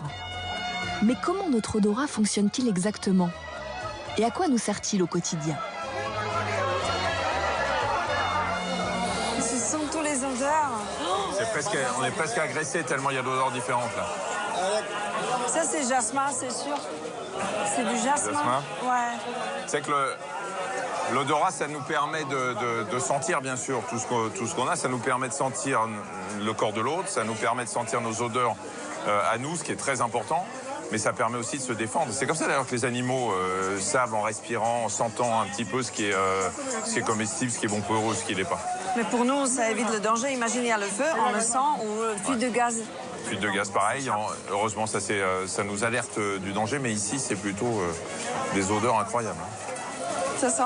Rien du tout. Ça sent rien du tout.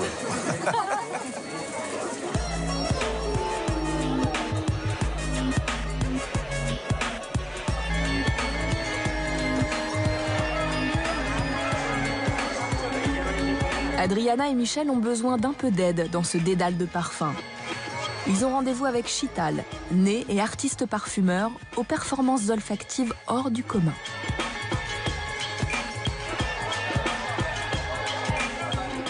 Hello Chital. Hello. Hi. Bonjour, enchantée. Bonjour Adriana, ravie de vous rencontrer. Enchantée. On s'est dit justement qu'on sent tellement de choses, mais on ne sait pas vraiment distinguer ce qui est quoi. Peut-être que vous pouvez nous aider. Oui, bien sûr, je vais vous servir de guide. Nous nous trouvons actuellement dans un grand marché traditionnel de fleurs. Qu'est-ce que c'est là? Ça, c'est du basilic. Ah, c'est du basilic? Oui, mais il est très différent de celui qu'on utilise pour la nourriture. C'est du basilic sacré. C'est pas celui qu'on utilise dans les salades de tomates. Hein. Non, ni la pizza. Ni la pizza. Et ça sert à quoi? Il a beaucoup d'effets thérapeutiques. On l'utilise en Ayurveda contre le rhume notamment. C'est antibactérien. Et tout le monde en a dans sa maison. Ça purifie l'air et c'est antiseptique. On dit aussi que ça amène le bonheur dans la maison. Et ça sent un peu entre basilic et la menthe poivrée. Et ça sent un peu l'herbe un peu pourrie que tu as laissée un peu trop longtemps. Ça sent pas très très bon. Si, ça sent bon. It smells good for you? Oui, pour moi, ça sent bon. C'est très vert. Chital, elle doit sentir différentes choses par rapport à nous parce qu'elle a des facultés extraordinaires. You're a superwoman, you know. Yeah. Non, c'est un pouvoir que nous avons tous. C'est juste une question d'entraînement. Vous êtes sûr? Oui, oui.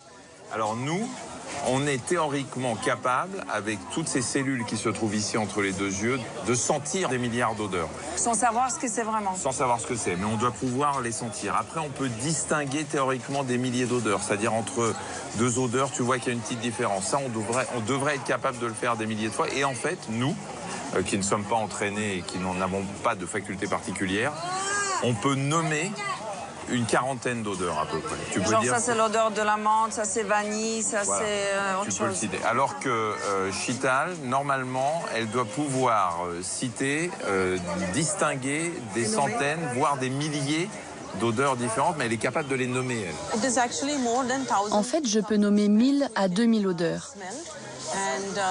Je m'entraîne à distinguer les différents parfums qui composent un produit. Si je sens un savon, par exemple, je peux exactement vous dire avec quoi il est fait. De la rose, du jasmin, du santal, jusqu'à 20 ou 30 essences composant un même produit.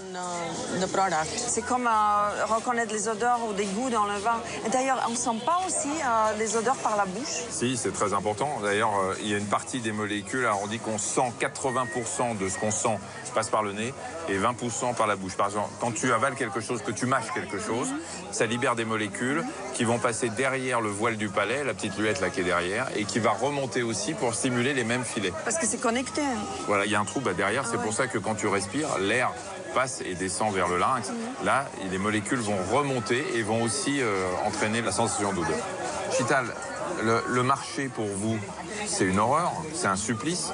Parce que si vous distinguez 2000 odeurs différentes, comment vous faites pour marcher là et pas être submergé par le...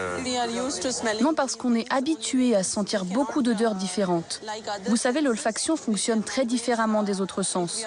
Par exemple, on peut choisir de ne pas entendre ou de ne pas voir, mais on est obligé de sentir puisqu'on respire. L'olfaction, c'est le seul sens qu'on ne peut pas bloquer. C'est le seul sens qui ne passe pas par cette petite partie du cerveau qu'on appelle le thalamus. C'est la raison pour laquelle, même quand vous dormez, vous n'arrêtez jamais de sentir.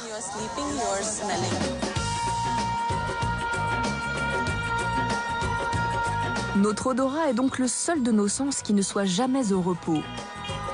Mais si nous ne sommes pas des professionnels du parfum comme Chital, jusqu'à quel point notre nez est-il performant?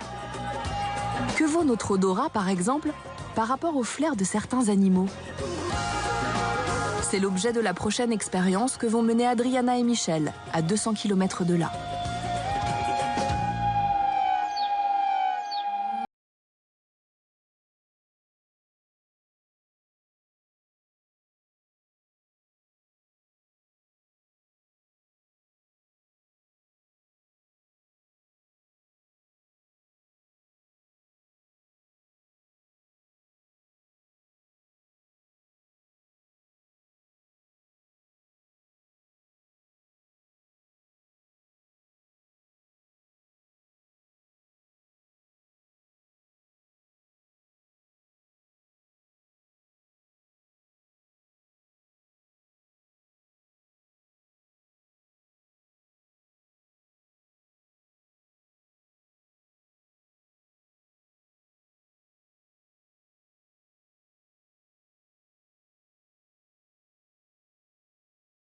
L'expérience a déjà été menée par des neurobiologistes américains de l'université de Berkeley.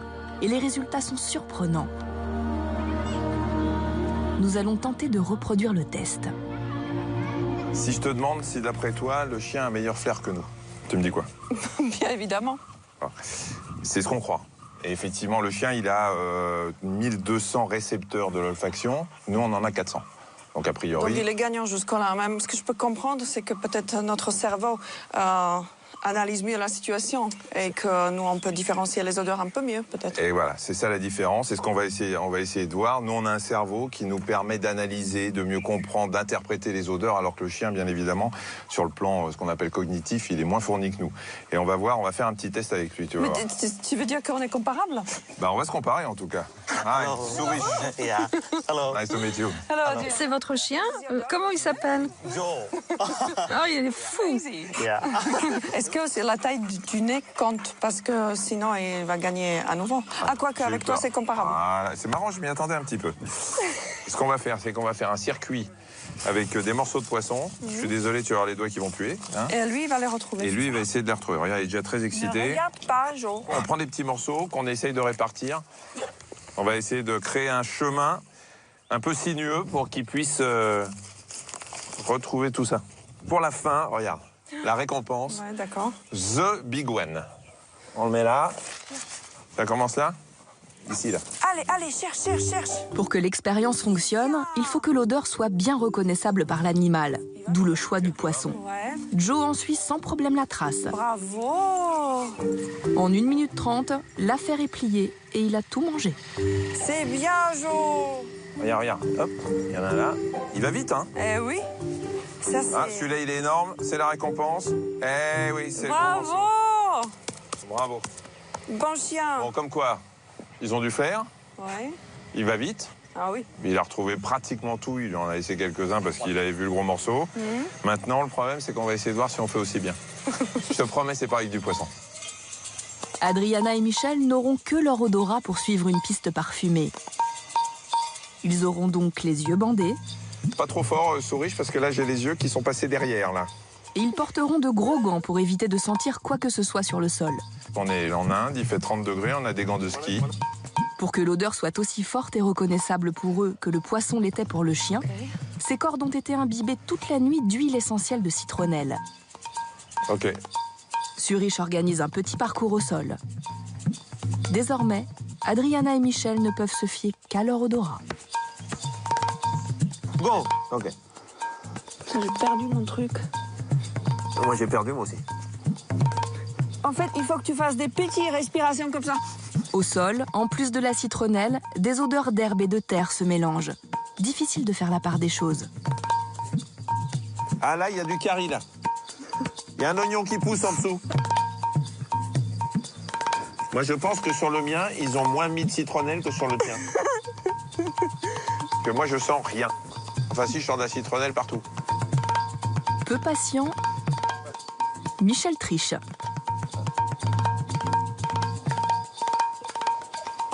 Là, je suis dessus, ça y est, j'ai retrouvé. Tu m'as pas dépassé, genre? Non, non. Non, mais je suis retombé dessus par hasard. Tiens, enlevez le machin. Pas du tout. Michel arrivera logiquement le premier. Adriana, quant à elle, remonte la corde doucement mais sûrement. Elle mettra 10 minutes au final. C'est évidemment plus que le chien, mais l'humain est donc capable de remonter une piste olfactive complète, rien qu'avec son nez, et de faire le distinguo entre plusieurs odeurs au sol. Je sens plus après. It's finished? Yeah. Thank you very much. Putain, mais on a fait quand même. Ouais. Moi, je l'avais perdu un moment et puis par miracle, j'ai retrouvé. En fait, j'étais vraiment dubitative, mais maintenant, je pense qu'on est quand même pas mal au niveau d'odorat, les êtres humains. N'empêche que je suis dégoûtée que tu as gagné. Je dois la vérité de dire que j'ai un peu triché. J'en ai marre que tu gagnes à chaque fois. Je savais que tu as triché. Non, mais comment tu as triché? Tu as enlevé. Mais non, mais j'étais à 10 km à un moment. Et, non, j'ai pas enlevé. J'ai pas enlevé, avec la main, j'ai réussi à reprendre le truc. Et puis après, mais je l'ai pas suivi longtemps. Hein. Ouais, c'est ça. Mais voilà, je suis désolé. Mais j'en ai marre, tu gagnes à chaque fois, je passe pour un abruti. Même pour l'odorat. Même avec le nez que j'ai. Alors même si les chiens ont peut-être pas, comme on le pense, un flair beaucoup plus développé que le nôtre, on les utilise, eux, en médecine. Tu sais, il y a eu des études qui ont utilisé des chiens pour détecter des cancers. Les cancers, les maladies psychiatriques aussi. Ouais, le diabète. Le diabète avec des modifications du sucre dans le sang qu'eux arrivent à percevoir et pas nous. Et puis il y a des nez bioélectriques, des nez artificiels qu'on essaye de mettre au point, enfin qui sont déjà au point aujourd'hui et qui vont permettre peut-être de remplacer justement le chien et en tout cas de pouvoir diagnostiquer certaines maladies. Par exemple, on sait aussi, en ce qui concerne l'odorat, que les maladies, certaines maladies neurodégénératives comme la maladie d'Alzheimer, plusieurs années avant que les signes n'apparaissent, on a des troubles de l'odorat chez ces patients-là. Ouais, ils ont des troubles de l'odorat. Alors on pense que si on arrivait bien à diagnostiquer ça des années avant, on pourrait peut-être aider à retarder l'arrivée des symptômes. Cela dit, c'est pas parce qu'on a des troubles de l'odorat qu'on va faire une maladie d'Alzheimer. Il y a 25 000 raisons pour en avoir. Mais en tout cas, ça intervient dans pas mal de maladies. Tiens, quel est le mammifère qui a un plus grand nez que moi? Éléphant. Et l'éléphant n'a pas seulement un plus grand nez que Michel. Il a aussi l'odorat le plus développé du monde animal.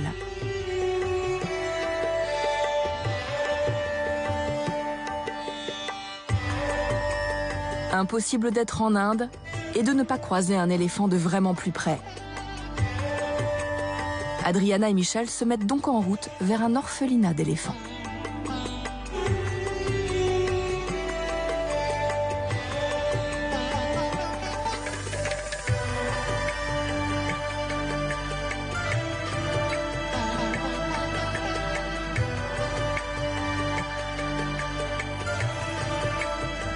L'Inde compte encore beaucoup de pachydermes. Leur trompe est dépourvue de cartilage. Elle compte en revanche entre 100 et 150 000 muscles et pèse 100 kilos une fois adulte. Un peu moins pour ce bébé d'1 an, sauvé de la noyade par ses parents adoptifs et emmené par Wanchi, un amoureux de la faune sauvage. Oh, c'est trop chou. Wanchi. Bonjour. Ouais. Ravi de vous rencontrer. Hello. And who is this? C'est qui ça? Oh. C'est un bébé éléphant, il est orphelin. Elle a été sauvée d'un naufrage à l'âge de 2 mois. Elle a été secourue du fleuve. Elle a maintenant quasiment 1 an. On la nourrit nous-mêmes avec du lait et c'est lui qui s'en occupe. Tous les deux s'occupent de cet éléphant 24 heures sur 24.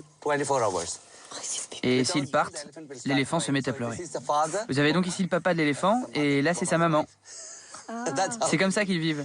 So this is their baby, c'est leur bébé. Et t'as vu comment il sent là? C'est comme ça qu'il reconnaît, qu'il essaye de s'imprégner des gens. Ils ont un super odorat, les éléphants. Parce qu'ils regardent déjà la trompe. Et ça leur sert à beaucoup de choses. Ah non, non, ça c'est mon bracelet qui sont trop beaux. Ah non. Il a du goût. Il sent, il se merde. Il sent beaucoup. La trompe de l'éléphant est vraiment un outil extraordinaire. Ça lui sert de main, il s'en sert aussi pour sentir, pour respirer, ça lui sert à boire de l'eau. On a pensé que l'animal qui a le meilleur odorat, c'était le rat. Et du coup, non, c'est toi. Et en fait, on a dans les recherches, on a vu qu'il avait 5 fois plus de gènes qui étaient liés à l'olfaction que l'homme, et 2 fois plus que le chien. Mais ça lui sert à beaucoup de choses. Déjà, il se protège des dangers. Il trouve la nourriture, le partenaire. Regardez, il suce sa trompe. Qu'est-ce que vous dites? Il suce sa trompe, comme les humains sucent leur pouce. Ouais, parce que sucer son Ça le rassure. Sucer son pouce, c'est pas pratique, là. Il prend ce qu'il trouve. Hein. Tu es trop bébé, toi. Non, je n'embrasse pas sur la bouche. Non plus. Oui, moi aussi, je t'aime. Oui.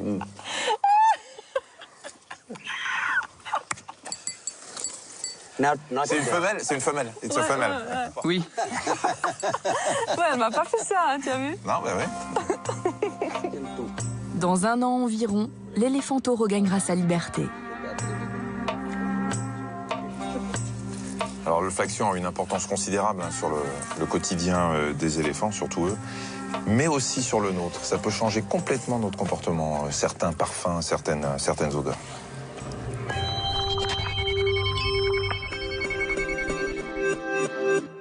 Et si notre odorat nous menait par le bout du nez? Nous n'en sommes pas toujours conscients, mais nos narines guident la plupart de nos choix quotidiens. À commencer bien sûr par les produits alimentaires ou les fleurs. Plus surprenant, c'est aussi notre nez qui peut nous faire craquer pour un sac ou un vêtement. Des parfums qui nous donnent envie d'acheter. Mais jusqu'où prend-on nos décisions au pif? Encore plus étonnant, notre odorat ferait aussi la loi quand nous choisissons notre partenaire amoureux.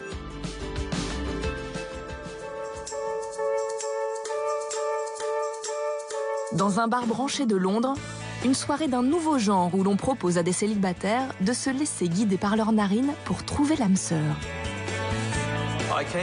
Je suis venu ici pour trouver une femme. J'espère que c'est pour la vie. Les clients doivent venir avec un t-shirt qu'ils ont porté 3 nuits d'affilée pour l'imprégner de leur odeur. Ensuite, on le met dans un sac plastique numéroté. Et ce sont les narines qui font le premier tri. Soit on sent bien quelqu'un, soit on l'a dans le nez. Je respire à fond. Celui-ci est bizarre, il sent un peu le moisi. Ce n'est sûrement pas l'odeur que je recherche. Si vous êtes séduit par un t-shirt, vous êtes pris en photo avec, de façon à ce que l'élu de votre nez puisse ou non venir vous aborder. Nous n'avons aucune information sur la durabilité des couples formés lors de ces soirées, mais elles font un carton. Et tout cela, c'est dû à nos odeurs corporelles. Des odeurs qui sont liées à la présence de bactéries qui vivent à la surface de notre peau. Elles se nourrissent des peaux mortes et des substances sécrétées par la peau comme le sébum ou la sueur. C'est en digérant que ces bactéries produisent des gaz responsables des odeurs, plus ou moins fortes selon les individus. Plus on laisse ces bactéries consommer de la sueur, et plus l'odeur devient forte. En d'autres termes, il ne faut pas trop attendre de prendre une douche quand on a transpiré. Si l'odeur de notre partenaire nous a attirés, c'est aussi parce que, sans qu'on le sache, elle nous fournit des informations sur son système immunitaire et donc sur sa résistance aux maladies. C'est ce qu'explique Roland Salès, spécialiste des odeurs. On s'est aperçu en particulier que pour les femmes, lorsqu'on leur posait la question de choisir un partenaire sexuel, elles vont le plus souvent choisir aussi le partenaire qui a le système immunitaire le plus éloigné d'elles et qui garantit en quelque sorte une bonne santé non seulement du partenaire, mais de la descendance. Notre odorat influencerait donc nos choix amoureux, mais aussi beaucoup d'autres décisions de notre vie quotidienne, à commencer par notre régime alimentaire. Dans ce laboratoire de l'INRA à Dijon, ces scientifiques jouent régulièrement avec l'odorat de leurs cobayes, à leur insu. Stéphanie Chambaron, qui dirige ces recherches, a toute une palette de parfums. Elle fait d'abord patienter ses participants 10 minutes dans une salle d'attente où, sans qu'ils le sachent, leur nez va être discrètement sollicité grâce à un diffuseur. On va mettre en route notre diffuseur d'odeur de façon à odoriser cette salle d'attente, donc ici avec une odeur de poire. Mais vraiment, on va jouer sur la subtilité de l'odeur de façon à ce que les participants, lorsqu'ils vont rentrer dans cette salle d'attente, ne perçoivent pas directement cette odeur. Après avoir été exposés à l'odeur de poire, les participants déjeunent. Pour le dessert, ils ont le choix entre une gaufre et une compote de pommes. L'odeur de fruits sentie il y a quelques minutes va-t-elle influencer leurs choix alimentaires? Pour Stéphanie Chambaron, le résultat est sans appel. On voit très clairement que les individus qui ont été exposés à l'odeur de poire choisissent beaucoup plus de desserts sains, donc dans notre cas c'était la compote de pommes, comparativement aux individus dans le groupe contrôle, donc ici en gris, qui n'avaient été exposés à aucune odeur. Donc on a bien une preuve en termes de résultats que cette odeur de poire a bien impacté les choix réels des individus au niveau des desserts. L'idée est d'installer un jour ces diffuseurs dans les cantines scolaires et les cafétérias pour nous inciter à manger plus sainement. Mais pourquoi les odeurs ont-elles sur nous un tel pouvoir? C'est parce qu'elles agissent directement sur nos émotions. Cela s'explique par la proximité dans notre cerveau du centre de l'olfaction et du centre des émotions qu'on appelle système limbique. Alors que tous les autres sens envoient leur message au cerveau via le thalamus, une sorte de gare de triage, le bulbe olfactif, lui, envoie directement certains messages au système limbique, qui abrite les zones dédiées aux émotions et à la mémoire. Plus une odeur suscite d'émotions, plus le contexte dans lequel elle a été respirée est bien mémorisé. Voilà pourquoi une simple odeur peut déclencher instantanément des réactions affectives très fortes et provoquer l'apparition d'un souvenir. L'image qui vient tout de suite, effectivement, c'est l'histoire de la Madeleine de Proust. C'était le dimanche matin, la sortie de la messe, chez la tante Léonie, elle lui offrait une Madeleine. Donc tout ça, le souvenir est complexe, hein, il est multisensoriel. Et à partir d'un seul de ces fils, le fil olfactif, eh bien, on a réanimé complètement le souvenir. Le pouvoir des odeurs est si puissant qu'elles peuvent donc guider nos comportements d'achat. Les commerçants l'ont bien compris. On trouve des diffuseurs de parfums d'ambiance dans des lieux publics aussi divers que les magasins, les parkings ou encore les musées. Et leur impact est indéniable, selon la spécialiste du neuromarketing, Caroline Ardelais. Il a été démontré maintes fois, dans des milieux réels et en laboratoire, que si j'insère une fragrance dans un lieu, eh bien, les réactions des consommateurs vont changer.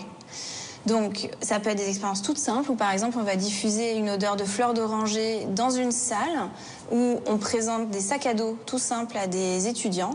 Et en fait, on va s'apercevoir que quand la salle est parfumée avec de la fleur d'oranger, ils ont plus envie d'acheter le sac à dos que quand on est dans une salle où il n'y a pas de fleur d'oranger. Pourquoi la fleur d'oranger ? La science l'ignore dans le détail, mais 10 000 commerçants en France se sont déjà équipés de diffuseurs. Car une bonne odeur favorise les achats d'impulsion. Le marketing olfactif s'adresse quasi directement à notre système limbique. Il va court-circuiter complètement la raison pour s'adresser au monde des émotions, des mémoires. Alors évidemment, libre à nous de mettre en jeu notre système rationnel pour pondérer nos pulsions d'achat, mais néanmoins, bien sûr, c'est la première motivation du marketing olfactif. Il est trop tôt pour mesurer les effets du marketing olfactif. Aucune étude n'existe encore. Mais ce qui est sûr, c'est que les odeurs nous influencent bien plus qu'on ne le pense.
T'as vu comme c'est beau?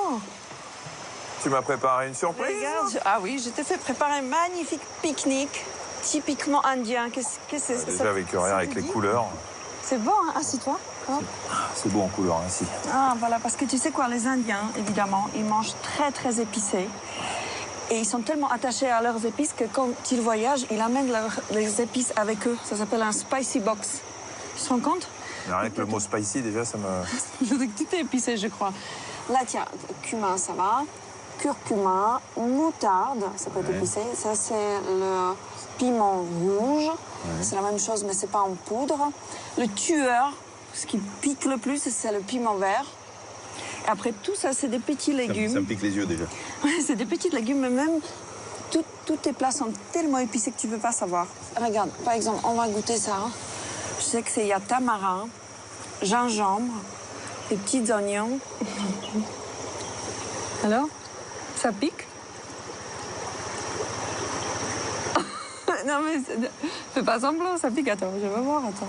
T'es malade ou quoi? Parce que tu mens. Ah ouais, ça pique. Si ça pique, t'es vraiment... Je te remercie. Oui. Ouais. Bon, écoute, on peut peut-être prendre une petite betterave. Betterave, ça peut pas piquer à ce point, regarde. Tu veux que je t'explique? Oh vache. Qu'est-ce qu'on peut... Comment, déjà, explique-moi comment ça marche le piment. Pourquoi ça pique? Pourquoi on sent une espèce de chaleur? Une espèce de chaleur, ouais. Une espèce de brûlure, même. Goût, c'est bien, mais pourquoi cette chaleur, brûlure, horrible? Le piment. Dedans, il y a la capsaïcine. C'est la capsaïcine, c'est la molécule, la substance qui est responsable de cette sensation de brûlure. Tu sais qu'on a un nerf qui est très important dans le visage, qui est le nerf trijumeau. Je ne goûte plus rien, je te remercie. Je te donne rien. Ouais, le nerf trijumeau. Au secours! Mais trempe la tête dans l'eau. Bon, je t'explique. Écoute-moi, concentre-toi. Capsaïcine, elle rentre, elle va se fixer sur les récepteurs du trijumeau. Le trijumeau, c'est un nerf qui a des récepteurs notamment à la température. Quand on mange quelque chose de chaud, c'est les filets du trijumeau qui font que tu as cette sensation de chaleur. Donc ça t'évite de te brûler. La capsaïcine, elle va stimuler les mêmes récepteurs que ceux de la chaleur. Donc toi, tu vas avoir une impression de brûlure, alors qu'il n'y a pas de brûlure. C'est juste, c'est juste l'effet, voilà, c'est juste la sensation. Et alors ce qui est marrant, c'est que quand tu prends de la moutarde, et que tu sais, on dit que la moutarde me monte au nez, en français. C'est carrément là. Ou même quand là, on a pleuré un petit peu avec le piment, où on a l'impression d'avoir le nez qui coule. Alors là aussi, si on doit chercher une finalité à tout, on dit que c'est pour justement éliminer toutes les substances toxiques que tu as mangées. Par exemple, tu manges ça, ton organisme il aime pas, il va te faire pleurer, il va te faire moucher, pour éliminer avec les liquides toutes les substances que tu aurais pu consommer et qui sont pas bonnes. Il y a autre chose que ce qui pique ou pas? Tu as le feu dans la bouche toujours. Toujours. Et moi, quand je mange un petit morceau de piment, j'en ai pour 2 jours. C'est terrible. Ah, mais il faut boire du lait ou yaourt qu'on n'a pas. Ou prendre une banane, c'est pareil. Ouais, mais j'en prendrai une, mais si ça te dérange pas, mûre. Elle n'est pas mûre, mais surtout pas boire de l'eau. Je sais pas pourquoi. Parce que la capsaïcine n'est pas soluble dans l'eau. La capsaïcine, et c'est l'erreur qu'on fait tous, hein. Quand on a la bouche en feu, on boit vite un verre d'eau, ça n'a aucun intérêt. Il faut prendre du lait, une banane, des choses comme ça, parce que c'est soluble dans le lait. Donc tout de suite un verre de lait. Parce qu'il y a un peu de gras, parce que c'est soluble dans le gras. Voilà, soluble dans le gras. Et donc là, l'eau, ça sert à rien. Donc je te remercie. Non? Mais si, c'est là, bien. Tu me vois, non? Et regarde, ça, c'est le dessert que je t'ai fait préparer. Goûte. Parce que même dans le dessert, il y a... Goûte d'abord. Même dans le dessert, il y a des épices. C'est hallucinant. Goûte. Et dis-moi ce qu'il y a. Non. C'est sûr, hein, parce que je suis hyper sensible de la muqueuse. Hein. Regarde. Donc tu sais, hein. Regarde. Alors, qu'est-ce qu'il y a dedans? Il y a du sucre. Il y a du sucre. Cardamone. La cardamone. C'est bon, hein? Et il y a du sucre en tout cas. Oui, parce que c'est ça le dessert. L'aventure d'Adriana et de Michel s'achève. Il est temps de repartir en France, riche des couleurs, des odeurs, des saveurs de l'Inde et surtout riche des nombreux enseignements de cette semaine. T'as vu, c'est incroyable hein, ce qu'on apprend sur les 5 sens, tellement ils sont importants aussi dans notre vie quotidienne. Ils sont indispensables pour nous percevoir du monde et aussi nous-mêmes. Et puis on a appris qu'on n'avait pas que 5 sens. Non, on n'en a pas que 5, mais déjà ces 5-là, si on arrivait à en prendre plus conscience et à s'en servir un peu mieux dans la vie de tous les jours, ce serait très très bénéfique pour nous, pour notre santé et puis pour la perception du monde extérieur. Surtout de les protéger. Aussi. Et comme moi j'ai un 6e sens au minimum, c'est le sens du devoir, eh bien ce sens du devoir m'impose de t'emmener vers de nouvelles aventures. Eh bien c'est comme tu veux, Michel.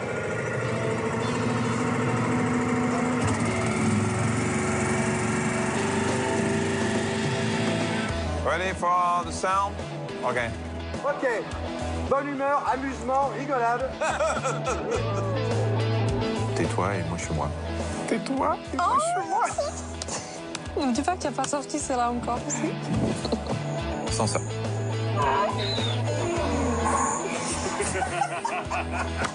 Si quelqu'un peut châtrer l'âne. Il n'est pas dégueulasse. J'en sais rien, moi. Je pose des questions à la con. On n'a pas une explication. Mais j'ai pas des explications à tout non plus. Je suis pas Wikipédia. C'est pour mieux titiller ton oui, mon enfant, sans ça.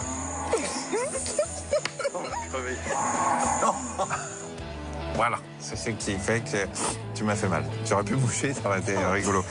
Je suis pas sûr que tu aies besoin de lui parler. Je parle comme un bébé, on fait pas ça. C'est ça. Oui, elle a des dents. Qu'est-ce que tu es insensible, va-t'en. En Inde, on peut avoir l'ongle incarné. Ça existe aussi ici. Et quand il y a une rechute, on parle de ongles réincarnés ou pas?